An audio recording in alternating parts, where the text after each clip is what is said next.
Hello everyone, my name is Rohan Poddar and welcome to another MCQ video. Today I'm happy to announce that we are launching next revision of iPSDB, which is version 1.1. This version has improved user interface to allow you to create your projects even faster than before by letting you input data in bulk. So without any delay, let's jump in and have a look at new features of the application with an example. Once you log into the application, the first thing you will notice is the color scheme of the navigation bar. As you can see, it's much lighter than before. You will also notice that the navigation buttons are descriptive rather than symbolic. You will see that there is a new open and save buttons on the right hand top corner, which means you can have access to these buttons from any of the pages rather than having to come to the home page every time you need to save your work or open new project. To look at the features on the other pages, let me import one of the existing projects and go through each page one by one. To import the project, you will click on the Open button, then choose the backup file and open it.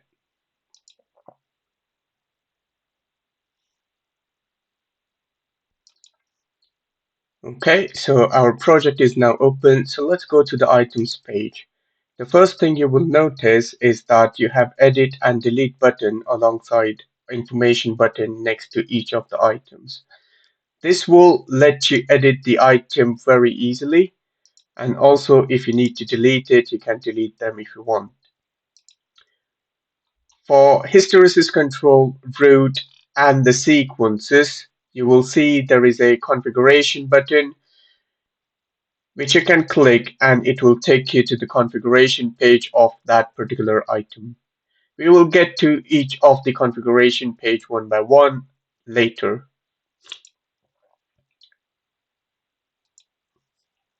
Moving forward, if you go to the hardware page, you will see similar buttons and they do exactly same thing as they do on the items page. So it will let you edit the item easily, and if you want, you can delete a particular item, in this case, a hardware module. Moving on to IO schedule page, you will see that instead of having one long IO schedule, now you have a filter which lets you access to each of the hardware module. So you can simply choose the IO module that you want to configure, and then to configure the channels, all you had to do is double click on the row and it will let you edit the contents of that row.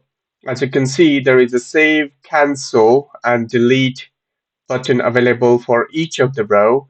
So if you want to cancel the changes, you can just do that. And if you want, you can edit multiple rows at the same time. If you press delete, it is going to make it spare. So I'm just going to go and do that. And you can do this for each of the modules. Moving on to the interlocks and permissives, you will see that there is a filter that allows you to go through each of the items for which the permissives and interlocks are applicable. You can simply select an item from drop-down menu and it will open the permissive configuration for that particular item. You can do this for both interlocks and the permissives. Looking at one of the items, as you can see, I've configured a random data here.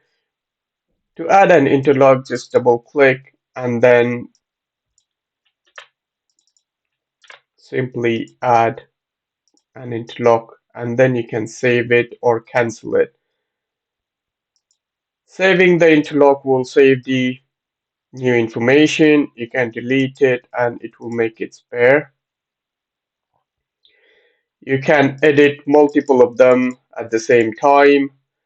and do a bulk save. This is same for permissives, so I'm not going to go through permissive separately. Moving on, let's look at the set points page. As you can see, I've already got 3 set point tables. You can select a table and click show to show the contents of that table, and just like all the other pages, you can double click and edit the contents of the table, and also you can save in bulk or save it individually on each row. We've tried to keep the functionality identical on each of the pages. To add a new set point table, you simply have to type a new name for new table, and then click outside, click on add, and it will create a new set point table. You can delete the set point table if you like. So it's just that simple. Looking at how to add recipe, I already have a recipe table for coffee. So let's just add another recipe table and have a look at how to edit the recipe table. So once you create a new recipe table, you will see there is no recipe configured, they're all spare. So I'm just going to create some recipes for coffee. It will be same as the one we looked at before. So I'm going to say white Americano and latte. Okay, so if I click save, you will see now I've got 3 recipes under coffee, and I'm just gonna add some recipe items. So starting with coffee itself, then I am going to have boiling water, then I'm going to have sugar and milk. Okay, and I can click save. The thing to notice is if your recipe is configured, only then you can edit the values for the recipe item. So for instance, this particular recipe is spare, so you cannot edit the item value for it. And you can add up to 20 recipes in one recipe table. Okay, let's have a look at the configuration pages. So configuration page is available for 3 item categories: hysteresis control, route, and sequence. Let's start with the hysteresis control. If I click on the configuration button, it will take you to the configuration page for that item. You can select all the items of that category from here. Just like on all other pages, you can simply double click on the row of the table and you are able to edit it. You can save them individually, cancel, or save them in bulk. Okay, let's have a look at the configuration page for routes. You can select all the routes from this filter, and same as other pages, you can edit the contents of the table by double clicking on the row and editing them.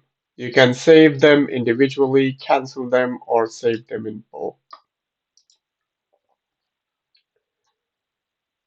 For the sequence configuration page, you will see a massive change. Before, you could edit only one of the step condition at a time. Now you are able to configure all 32 step actions, conditions, and step on conditions at the same time. So step on condition is basically step transitions. So let's have a look at it by an example. Okay, let me just find empty step. Okay, so this step is empty, so I'm just going to edit that step description as step 7 description. Okay, and then I'm going to do something, right? So I'm going to open DV6. I'm going to open DV7. I'm going to maybe close DV5.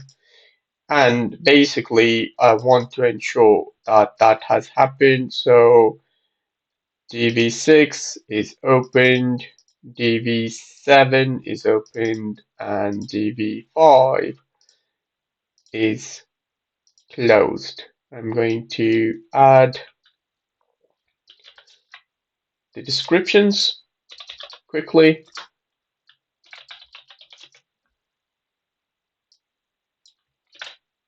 DV5 closed, DV6, 7 opened, and DV6 opened. Of course, I can add condition for each of my actions. So I'm just going to select it randomly.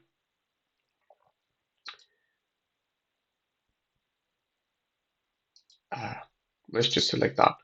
And now you can see that I can add multiple step actions, action conditions, and strip transition conditions at the same time. I will click save and it will save everything. So this saves a massive amount of time during creating your project, and it is much easier to use as well. All the other pages are basically the same, and therefore there is no change. Okay, that summarizes all the changes between the iPSDB 1.0 and 1.1. Hopefully, as you can see, it is much easier to develop your projects. It's much faster to develop your project.